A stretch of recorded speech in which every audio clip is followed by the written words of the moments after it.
Nə üçün Qurandan istifadə edib şou yaratmağa çalışan adamlardan bir dəfə biz təqva haqqında mühazirələr eşitmirik, hidayət haqqında eşitmirik, böyük günahlardan çəkinmək barəsində eşitmirik, Allah barəsində, axirət barəsində, əxlaqi keyfiyyətlər barəsində bir şey eşitmirik. Elə ancaq yapışıblar, pir belə gəldi, ziyarət belə getdi, nə bilim, ay cəmaat sizi alladırlar, filan edirlər. Məyər Quranın əsas hədəfləri nədir? Qurandan başqa heç nə qəbul etmirəm deyənlər Quranın ali hədəflərindən niyə danışmırsınız? Niyə danışsanız baxış yığmayacaq, danışsanız effekt verməyəcək?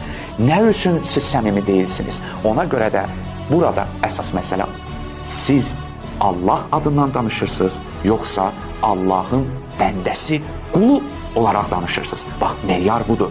Allah adından danışmaq təhlükəli məsələdir.